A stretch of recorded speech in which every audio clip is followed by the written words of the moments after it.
weh jangan disenterin. Dia lari ke aku, dia meluk aku langsung, ayo naik ke atas, naik ke atas. Dia lari. Dia nggak mau cerita ada apa, udah kita naik dulu, kita ke tenda. Udah kita ke tenda. Akhirnya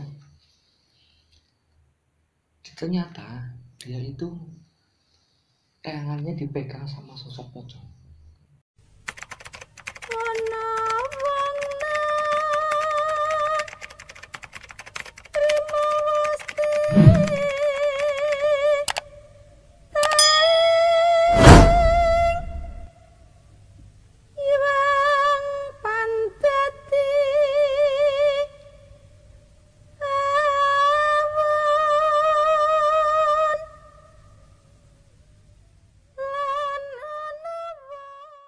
Jadi ceritanya dimulai ketika liburan semester tahun 2018.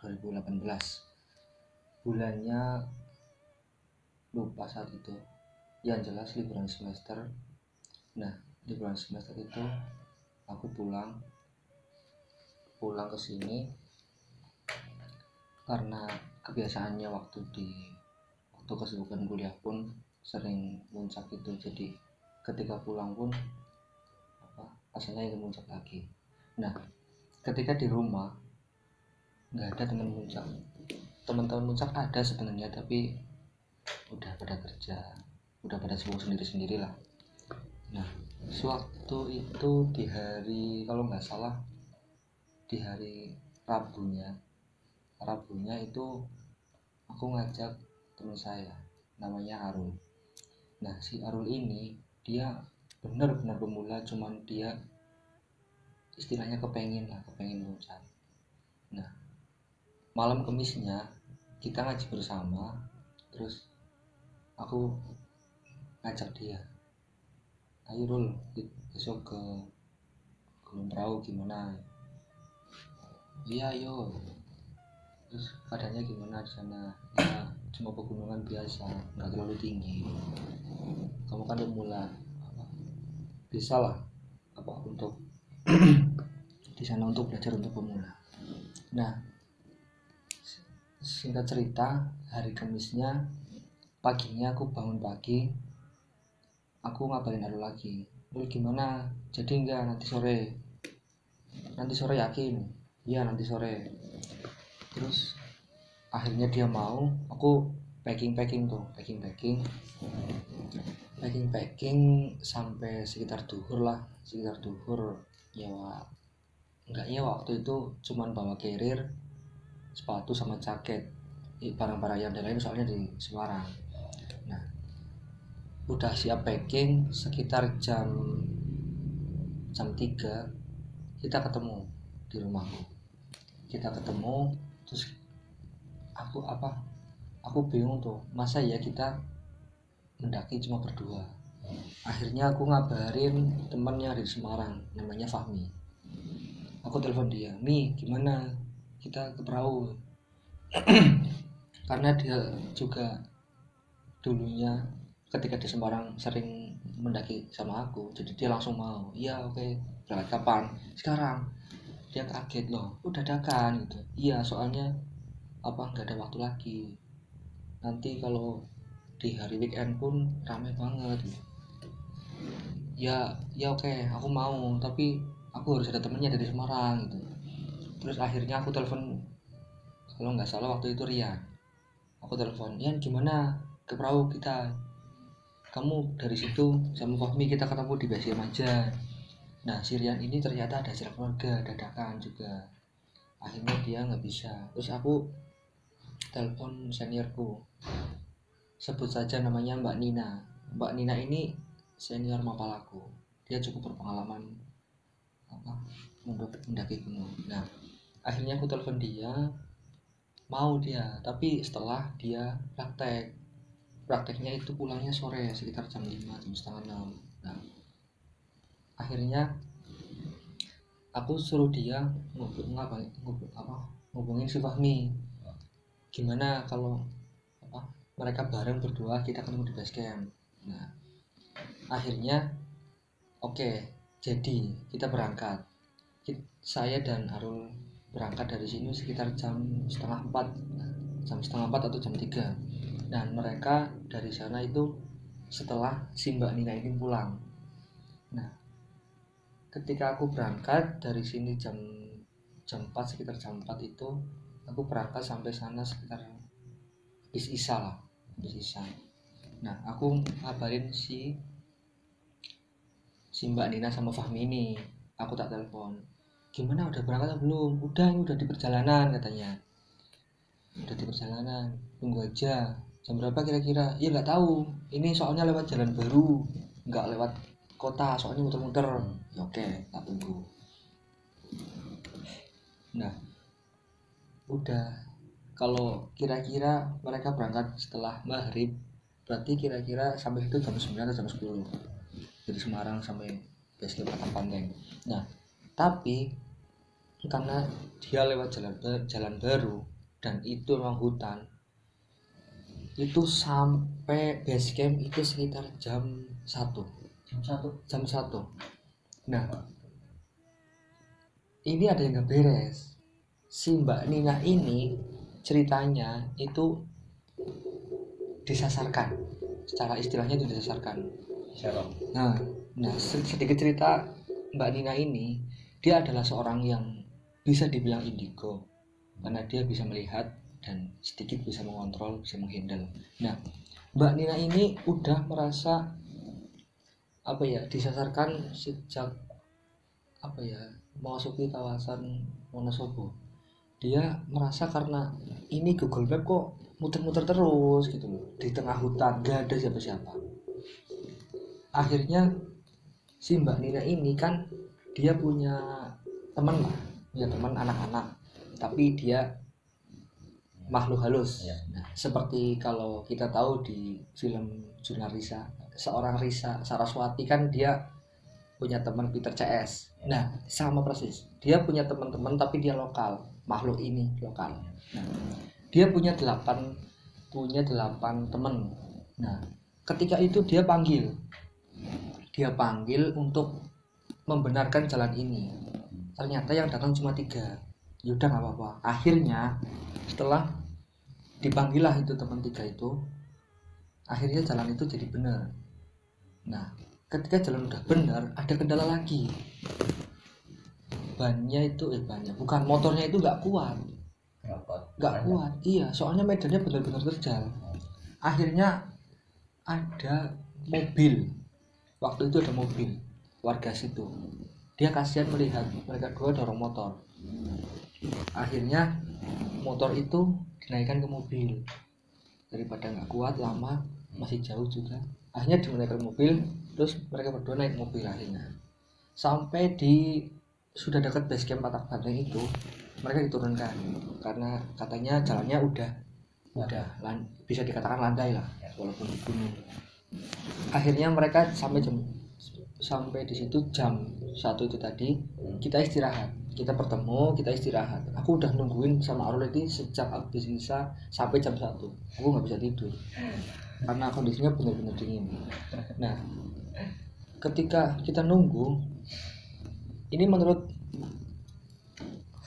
si Mbak Nina ini, dia ketika masuk kawasan, kalau kita tahu itu basecampnya kan agak masuk itu ya, ada pelang itu. Nah, masuk di situ itu udah disapa sama makhluk.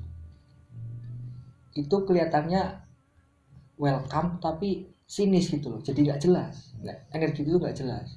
Tapi si Mbak Nina itu tetap masuk sampai akhirnya ke base camp. Di base camp ini si 3 anak ini, si 3 temannya ini, dia masih ikut. Dia nangis di situ. Nangis nggak ngebolehin Mbak Nina ini untuk naik. Nah, dia bilang sama aku, karena cuma aku yang tahu si Mbak Nina ini bisa. Nah, akhirnya dia ngomong sama aku, kayaknya aku nggak bisa naik deh. Loh, kenapa Mbak? Ini anak-anak nangis katanya. Anak-anak nangis, nggak bisa ditinggal, cuman katanya khawatir sama aku, ada yang ganjil di atas nanti. Akhirnya aku bujuk dia, udah lah Mbak, ini emang temenmu, ini emang bisa tahu apa yang terjadi. Tapi kita sebagai manusia kan nggak perlu takut sama itu. Ya udah deh, kita naik. Nah akhirnya jam 2 kita packing sebentar, bersih-bersih. Jam 2 kita naik.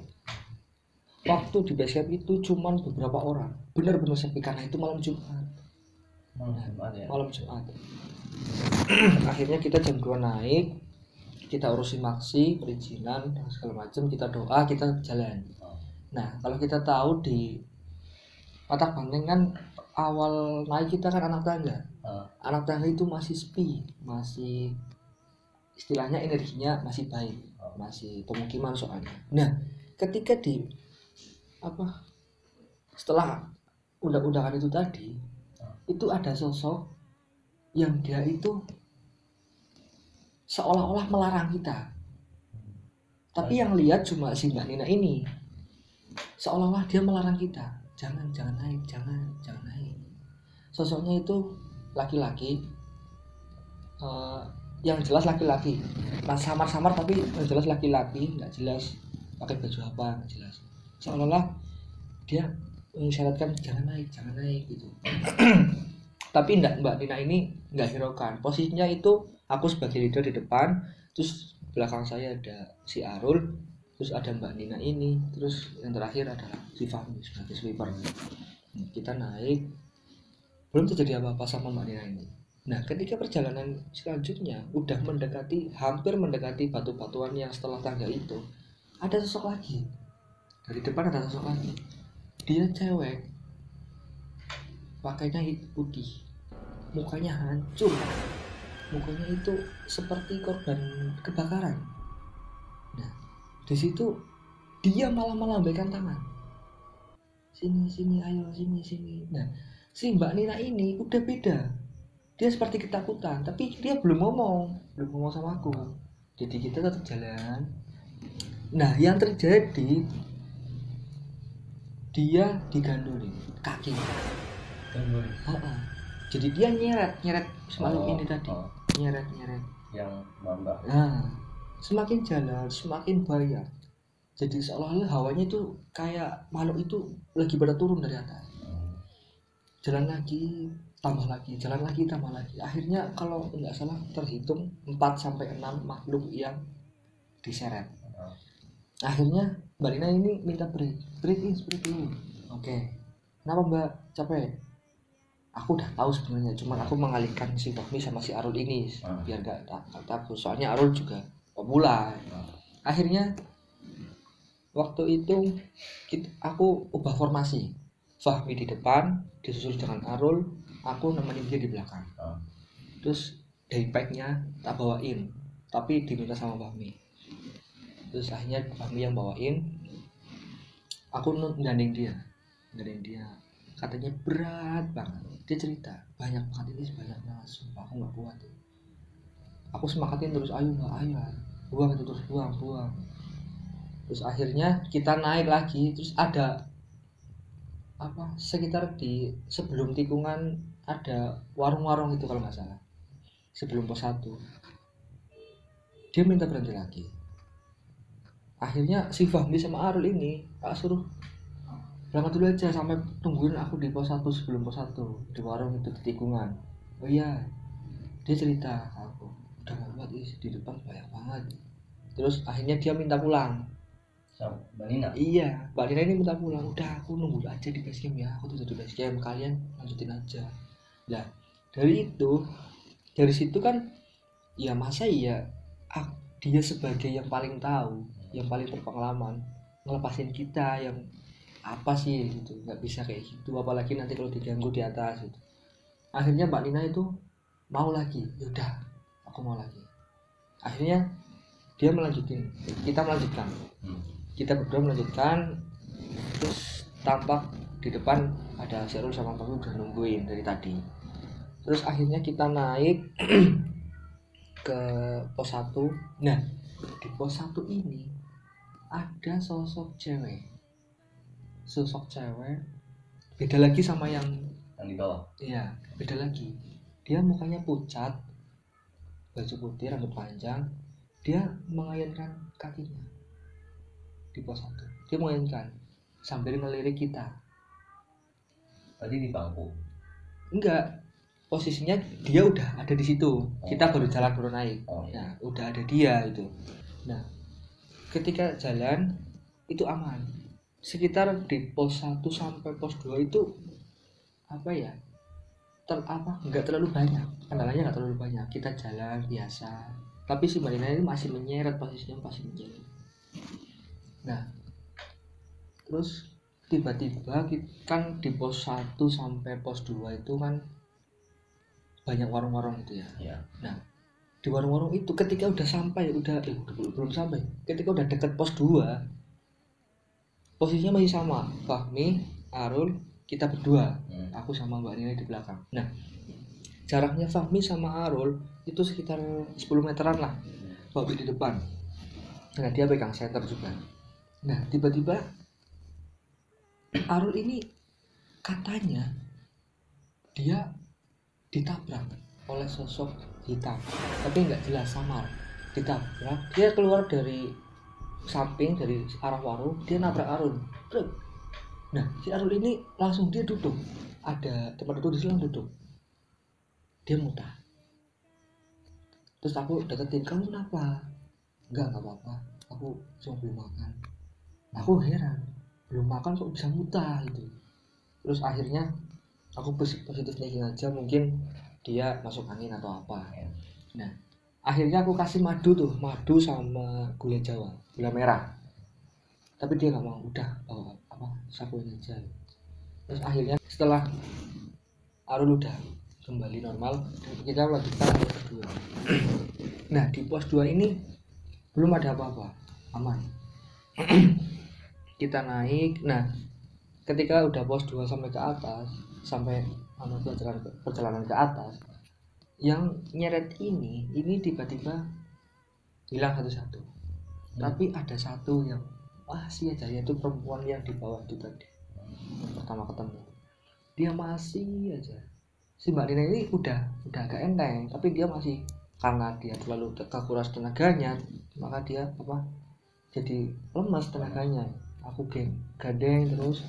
Nah, di sebelum pos 3 itu ada tanah, emang bener-bener tanah kan, itu patah banteng kan nanjak banget. Itu ada tanah miring sekali, itu ada tenda. Iya, itu tenda orang. Nah, di sebelah kanan tenda itu jurang. Nah, itu rame banget katanya. Itu seperti pasar. Jurangnya? Iya, di arah jurang sana itu rame banget. Sosoknya sih nggak jelas ya apa aja, tapi rame banget pada beraktivitas itu. Nah, di atasnya, di belakangnya, di atasnya posisinya itu ada sosok hitam besar, matanya merah, dia bertaring. Nah, itu besarnya itu hampir nutupin jalan. Kan tahu sendiri, Patak Banting kan jalannya cuma berapa meter. Ya hampir nutupin jalan. Besar banget, tinggi banget. Nah, itu dia marah. Marah siapa? Nah, itu yang dipertanyakan. Dia marah. Nah, aku bilang sama Mbak Nina ini, Mbak, udah capek? Capek lah. Terus kita rekam di sini. Jangan, kita lari. Nah, dia lari. Bayangkan dia lari, saking takutnya. Dia sakit, jangan di sini, kita lari. Ayo cepetan. Dia lari. Dia di depan bahkan. Dia lari terus. Terus akhirnya kita berhenti di sebelum pos 3, kita berhenti. Sosok ini masih ngawasin kita. Entah itu sosok itu marah ke kita atau dia marah ke yang tenda. Kan kita nggak tahu di dalam tenda itu cewek cowok kan nggak tahu. Nah, intinya sosok ini marah tapi dia ngawasin kita juga gitu. Nah, di situ tiba-tiba angin besar, ada ranting patah. Iya, kita langsung lari lagi. Dan kita lari aja. Nah, si Fahmi sama Arun ini cuma kebingungan, ada apa ini, ada apa. Aku udah tahu ini ada apa-apa, tapi aku nggak tahu jelasnya. Terus kita lari sampai pos 3, kita istirahat. Nah, di situ nggak ada apa-apa juga, masih paling sekitar gangguan biasa lah, rame suara. Nah, tapi cewek ini masih ada yang diseret-seret ini. Nah, kita istirahat sebentar, kita naik lagi karena udah hampir pagi, kita juga butuh tenaga buat besok pagi. Kita naik lagi. Nah, pos 3 naik itu ada, kita ketemu cewek, 2 cewek. Cewek orang atau bukan? Orang. Emang itu orang. Kita samperin, dia lagi duduk istirahat, yang satu benerin sepatu, yang satu duduk di batu. Nah, si Mbak Nina ini nggak mau ngeliat cewek di batu, nggak mau, sama sekali nggak mau. Ditanyain padahal sama dia, Mbak kenapa, kecapean? Nggak apa-apa, cuma gini aja. Terus kita akhirnya bareng. Nah, ternyata yang didudukin sama cewek yang duduk di batu ini dia menduduki seorang makhluk, ini cowok. Nah, dia seperti di bangku, tapi dia itu di batu. Akhirnya Mbak Nina ini udah, yuk kita berangkat aja, kalau mau gabung ayo gabung, tapi kita berangkat sekarang.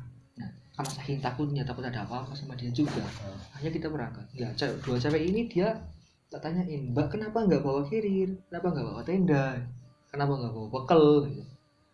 Enggak mas, kita kan orang sini gitu, kita juga jaga warung di bawah, nanti turun mampir aja gitu.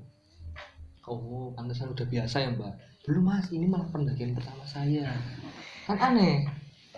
Ya, nggak curiga sama sekali karena itu benar-benar real manusia. Kita akhirnya naik. Nah, pada saat naik, cewek ini ketinggalan. 2 ini. Iya, karena dia kecapean atau padahal Mbak Nina ini juga lambat sangat. Lambat banget. Si Fahmi masih di depan sama Arul. Akhirnya kita naik masih aman, masih cuma gangguan biasa. Cewek ini ternyata udah ketinggalan di batu tadi. Dia ketinggalan di situ. Yang diseret. Iya, dia jadi sekarang ini udah nggak ada yang ganggu lagi di Mbak Nina ini. Tapi dia udah terlanjur kecapean dari bawah, jadi dia masih pelan. Terus waktu itu udah dekat Pelawangan. Aku udah bilang, Mbak ini udah dekat Pelawangan, tinggal zigzag naik 2 kali lagi udah sampai Pelawangan. Ya, terus Mbak aku diriin tenda dulu aja sama Fahmi, terus nanti tak susul Mbak sama Arul aja, gimana? Ya udah nggak apa-apa. Akhirnya aku sama Fahmi memutuskan untuk naik duluan. Kita bangun tenda di paling puncak, paling tinggi yang menghadap langsung ke Sindoro Sumbing. Nah, ketika udah hampir selesai lah, hampir finishing, aku turun jemput si Arul. Ternyata Arul udah deket. Dia tanya, mana tendanya? Ini di atas, naik aja. Aku turun. Si Mbak ini dia belum sampai tuh, aku turun terus. Nah, dia ketika di Pelawangan, dia ditinggal tuh sama Arul. Dia ditinggal. Ketika udah sampai di Pelawangan, ada sosok cewek cantik banget katanya. Dia, kalau kita tahu ya, di Pelawangan itu kan ada pohon yang cabangnya itu ada yang ke jalan. Iya. Nah, dia duduk di situ, cantik banget, benar-benar cantik. Dia cuma ngawasin yang lewat gitu aja, nggak ganggu. Tapi kan yang namanya makhluk kayak gitu juga dibiarin aja sama Mbak Nina. Udah dia jalan, dan Mbak Nina ini istirahat di ada pohon ya, nggak terlalu besar sih. Dia istirahat di situ. Dia itu senderan di pohon. Dia senderan, aku turun tuh, aku bawa senter. Aku senterin tuh si Mbak Nina. Iya kan, gelap banget. Aku senterin, mana Mbak Nina ini? Aku senterin, loh, enggak, weh, jangan disenterin. Dia lari ke aku, dia meluk aku langsung, ayo naik ke atas. Dia lari, dia nggak mau cerita ada apa. Udah, kita naik dulu, kita ke tenda. Udah, kita ke tenda. Akhirnya ternyata dia itu tangannya dipegang sama sosok pocong. Nah, yang anehnya ini Mbak Nina bingung, ini pocong atau bukan. Soalnya kalau pocong mana bisa tangannya keluar, megang tangan. Ya, tapi ini ada pincuknya ini loh, ada talinya. Mukanya benar-benar hancur, kayak yang udah busuk gitulah. Baunya juga udah gak enak. Tapi ketika dia munculnya ketika aku senterin, ya aku lihatnya itu pohon. Mbak udah sampai situ, wih jangan disenterin gitu. Dia lari langsung lari. Akhirnya sampai tenda kita makan-makan masak-masak. Sampai atas itu jam 4 pagi. Jadi kita nggak bisa tidur. Terus si dua cewek ini dia baru nongol tuh, baru naik. Dia duduk di depan tenda agak sebelah kiri. Kasian banget kan, dingin banget. Akhirnya aku keluar tuh, Mbak gabung aja, ini masih longgar kok tendanya. Udah nggak apa-apa mas, ini aja, dingin banget Mbak di sini, masuk aja nggak apa-apa, ada cewek kok, tadi kan dulu ada ceweknya kok. Dia tetap nggak mau yang satu, tapi yang satu diam aja karena yang satu ini udah dinginan capek. Akhirnya aku masuk lagi tuh. Terus aku bilang sama Mbak Nina, Mbak itu bocok aja suruh masuk, dinginan tuh yang satu, kasihan. Akhirnya si Mbak Nina ini keluar dia bilang tuh, Mbak ayo Mbak masuk, gak apa-apa sini sama aku, temennya tuh kasihan. Akhirnya dia mau dibujuk sama Mbak Nina ini mau. Nah ketika dia udah masuk dia langsung segera nutup. Ternyata dia melihat ramai banget di puncak. Puncak tuh ramai banget. Ya cuma kayak pendaki biasa, penampilannya sih enggak, cuma dia gayanya itu seperti pendaki. Dia duduk seperti menikmatin lah, Nah di sisi itu ada bakar-bakaran. Kan aneh, apa kok ada bakar-bakaran di gunung ini, kan nggak boleh. Nah ternyata setelah dilihat detail, Paul itu lari. Dia lari. Bakar-bakaran. Iya, dia lari ke bawah. Cepet banget. Ternyata itu sosok Kemamang. Sosok Kemamang. Bola api itu. Iya. Hanya tutup cepat langsung. Nah, udah sekitar jam 5 kita keluar lagi tuh. Kita foto-foto, menikmati pandangan. Aku duduk tuh sama Mbak Nina. Nah, dia melihat memang di puncak tuh ramai banget. Padahal pendaki cuma, kalau nggak salah berapa tenda. Kita naik aja cuma papasan sama dua cewek ini tadi, cuma ini. Jadi mungkin ini pendaki yang dari basecamp lain. Nah ini ketika mau subuh ini makhluk itu ramai banget. Nah dia itu ketika cahaya muncul dia langsung lenyap, hilang. Ya si Mbak Nina ini heran, baru kali itu melihat pemandangan sebagus itu katanya.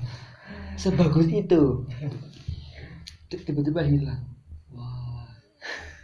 Akhirnya kita foto-foto, terus paginya kita masak-masak, aku tidur dulu. Jam 9 kira-kiranya kita turun.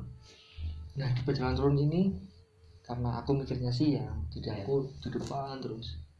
Aku terakhir bareng sama Mbak Nina ini itu di pos 3, bawah pos 3. Si bertiga ini masih bareng, tapi aku duluan. Aku udah capek banget. Aku lari terus sampai pos 2, aku pesan makan, minum. Terus akhirnya aku nungguin mereka yang di belakang. Nggak ada juga, udah 1 jam. Aku turun lagi tuh ke basecamp buat bersih-bersih langsung aja. Nah ternyata si Arul sama Fahmi juga nggak sabar, dia lari duluan karena mikirnya mungkin ya udahlah mana dia kuat gitu, cuma turun gitu, tasnya juga dibawain. Terus Mbak Nadia ini ceritanya, Mbak Nina ini ceritanya itu emang aman, cuma gangguan-gangguan paling suara atau bayangan-bayangan biasa kan, tetap jika di hutan kan pasti tetap ada.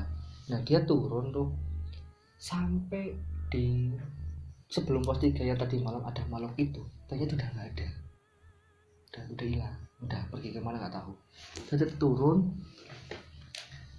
ternyata di pos 1, bawah pos 1 itu kan ada seperti warung gitu kan. Nah di situ itu dia duduk sendirian. Itu ada anak-anak yang narik celana dia. Celana. Dia narik celana. Dia tarik, dia jatuh, dia duduk. Nah, gitu, ini siapa, anak siapa. Nah ternyata ada kakek-kakek dari belakang, ada kakek tiba-tiba datang. Dia ketika jatuh itu dia narik tongkat si kakek ini, dia ketarik tongkatnya. Ketika dia noleh, itu kakeknya itu senyum, tapi senyum sinis gitu, kayak senyum jahat gitu loh. Jadi dia takut, dia lari bawa tongkat si kakek ini. balinanya Iya, dia lari terus akhirnya belum jauh lah, sekitar 30 meter 20 meter, dia bingung loh, kok bawa tongkat siapa. Dia noleh belakang, oh tongkat kakek tadi. Dia balik. Nah ada tukang ojek di atas, di pos 1 kan ada tukang ojek itu. Dia bilang sama Mbak Nina ini, Mbak ada apa? Ya mungkin karena tukang ojek ini tahu mungkin. Enggak Pak, apa ada yang jatuh tadi. Akhirnya dia balik ke kakek itu tadi, karena dia nggak bisa jalan tanpa tongkat itu. Ini kakeknya kakek makhluk loh ya, bukan manusia kakeknya. Dia balikin tuh tongkatnya, kayak sepurane yo tongkatnya tak gaune aku. Terus udah dibalikin tuh, tukang ojek ini bilang lagi, Mbak ngapain di situ? Mungkin karena tahu jadi tanya gitu. Enggak Pak, ini ada yang jatuh tadi. Dia sambil nyari-nyari apa kayak di bawah. Setelah dia balik ini, dia langsung lari cepet banget. Nah dia tuh nggak berani noleh. Ketika dia noleh ke samping, kakek ini udah di sampingnya. Dia nutupnya sambil lari gitu. Astaga, dia kaget setengah mati. Dia jatuh lagi. Akhirnya kakek ini senyum lagi. Dibangunin, dia senyum lagi. Senyum masih sama, sinis. Jadi kesannya tuh malah jadi takut gitu loh. Padahal niat kakek itu baik. Kakek ini mengarahkan tongkatnya ke ada bapak-bapak itu mau cari rumput, entah itu mau cari rambut atau setelah cari rumput. Dia menunjukkan ke dia, si kakek ini ke Mbak Nina. Nah, Mbak Nina ini masih bingung. Akhirnya nggak tahu kenapa kakek ini tiba-tiba nengok ke belakang. Dia nunjuk lagi dengan tongkatnya itu. Dia nunjuk ke belakang. Ternyata di pos 1 itu, nah Mbak Nina kan ikut juga nengok belakang. Di pos 1 itu ada makhluk besar itu lagi, yang hitam. Iya, yang tadi malam. Dia di situ. Dia tinggi banget. Emang nggak kelihatan full, tapi dia kan tinggi banget gitu kan. Cuma kelihatan taringnya, pokoknya setengah badan ke atas. Taring sama matanya merah. Mbak Nina ini yakin itu makhluk tadi malam. Tapi kalau siang itu nggak sedetail waktu malam tadi. Dia samar-samar seperti apa? Seperti asap hitam, kumpalan hitam gitu aja. Tapi apa mukanya masih kelihatan. Nah, jadi di situ tahu Mbak Nina ini tahu kenapa kakek ini apa ngedekat gitu. Fungsinya paling menolong dari si makhluk itu tadi. Nah, akhirnya di situ Mbak Nina berterima kasih dan kakek itu menghilang. Ya udah tahu Mbak Nina kalau ini bukan manusia, jadi ya udahlah.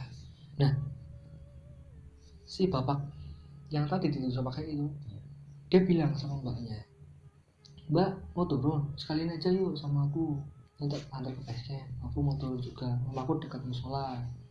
Akhirnya Mbak Nina dia udah capek, akhirnya dia mau dibawa muter-muter dulu karena medannya susah. Dia dibawa muter dulu. Akhirnya singkat cerita sampai di base camp. Sampai di base camp kita bersih-bersih, sekitar habis duhur kita makan dulu lah segala macam, kita rapi-rapi balikin sewahan di situ. Akhirnya kita memutuskan untuk pulang. Kita pulang sama-sama, tapi walaupun arahnya beda, dia ke Semarang, aku ke Banyumas ini. Akhirnya dia pulang. Nah di perjalanan pulang ini dia melihat Fahmi di base camp. Dia melihat Fahmi, kok dia diikutin cewek yang tadi malam, yang dia apa yang gandolin kakinya terus gitu. Nah dia diikutin, nggak ditempelin tapi dia diikutin terus si Fahmi ini. Nah ketika kita udah pulang, udah keluar dari base camp, ceritanya itu motornya itu tiba-tiba ngeblok, nggak tahu kenapa. Iya, si makhluk ini masih ngikutin ya, terbang dan ngikutin terus sampai sebelum kejadian itu dia dalam hati Mbak Nina ini bilang, iki setan opo ganggu terus. Saya bilang gitu, lah kok tiba-tiba remnya belum. Si Fahmi panik, Mbak ini gimana Mbak, remnya belum. Akhirnya Fahmi ini dia melihat batu yang ditabrak isu daripada tiba jatuh ke jurang. Akhirnya dia tabrak ke batu, untungnya nggak apa-apa, emang nggak apa-apa. Terus dilihat lagi si cewek ini muter-muter, dia sambil ketawa seperti dia senang ada kejadian itu. Terus setelah dia udah baik-baik aja, ditolong sama warga sekitar, dia lanjutin lagi. Nah si cewek ini nemplok di stang. Nah dia duduk ngadep Fahmi, dia dipeluk. Bayangkan, iya dia dipeluk. Nah apa si Mbak ini cuma bilang dalam hati, astagfirullahaladzim kok gini gitu. Dia juga nggak bisa ngusir gitu, kecuali kalau di badan dia. Ya udah akhirnya lanjutin lagi tuh di perjalanan. Apa si motor ini berat banget, sampai manjat sedikit didorong, manjat sedikit didorong. Rasanya tuh berat banget, rasanya motornya itu, kata si Fahmi itu berat banget. Nah si cewek ini masih di situ. Fahmi bilang sama Mbak Nina, Mbak kok awakku pegel banget. Mbak Nina cuma jawab mengalihkan perhatiannya, ya paling kesel apa terus mancat gini kayak. Fahmi cuma diam, ya udah. Terus akhirnya baik-baik aja sampai Semarang, dia nganterin Mbak Nina, terus si Fahmi pulang ke rumah masing-masing. Nah sampai di rumah ini si bocah ini ada kejadian lucu sebelumnya. Ketika Mbak Nina turun mau naik bapak-bapak ini tadi, Mbak Nina itu melihat 3 bocah ini duduk di genteng base camp. Dibilang apain di situ, nungguin kamu Mbak. Udah ini udah balik, turun jangan di situ, nggak sopan. Walaupun nggak ada yang lihat ya. Akhirnya si bocah ini pulang duluan, kita pulang. Nah ketika udah sampai Semarang, si bocah udah sampai di rumah, udah jelas mereka makhluk seperti itu. Akhirnya dia suruh bocah itu tadi berdelapan, yang mau paling cuma yang 3 itu tadi, yang 3 itu yang mau lagi disuruh namanya apa, namanya aku pernah dikasih tahu aku lupa. Intinya 3 bocah ini disuruh buat nganterin si Fahmi, dipantau terus. Dia nganterin sampai rumah. Nah pinternya bocah ini 3 ini, dia itu yang 2 ngejebak si makhluk cewek itu tadi, yang 1 mengajak dia. Jadi ketika udah sampai rumah masih cewek sih masih ngikutin Fahmi, dia diajak sama 1. Nah ketika dia diajak ngajak si cewek itu tadi, yang 2 ini udah bikin jebakan, nggak tahu bentuknya seperti apa. Intinya dia bikin jebakan supaya jangan ke Fahmi lagi gitu. Singkat cerita udah pergi semuanya, udah kejebak si cewek itu tadi. Akhirnya dia pulang ke Mbak Nina, dia laporan, udah Mbak udah aman, si Fahmi udah baik-baik aja kok. Nah di hari berikutnya kita akan ada pertemuan mapala, ikut pertemuan rutin biasa. Nah setelah pertemuan ini kita berkumpul tuh, aku, Fahmi, sama 1 lagi, ada teman 1 lagi yang dia masih nongkrong di situ. Cuman yang 1 ini kan dia bodoh amat, nggak tahu pendakian kemarin kita seperti apa. Dia bodoh amat, dia tanya tuh Mbak Lina sama Fahmi, kamu gimana di rumah, apa sampai rumah gimana? Ya udah nggak apa-apa Mbak, baik-baik aja kok. Oh ya syukur. Emang kenapa Mbak? Nggak apa-apa, karena Fahmi ini belum tahu, jadi Mbak Nina ini cuman nggak apa-apa. Nah akhirnya tuh selesai tuh, udah selesai ceritanya. Nah ketika kita yang dipertanyakan sama aku ke Mbak Nina, kenapa yang ditempelin cuma Mbak Nina, kenapa? Mbak Nina cuma nggak bisa jawab. Mereka itu sebenarnya banyak banget, tapi cuma ngikutin kita aja, ngikutin kami bertiga, aku harus sama Fahmi, cuma ngikutin aja, cuma memantau, mengawasi, cara istilahnya menyambut kita lah, cuma gitu aja. Cuman ya si Mbak Nina aja yang apa, selalu aja gitu, akhirnya udah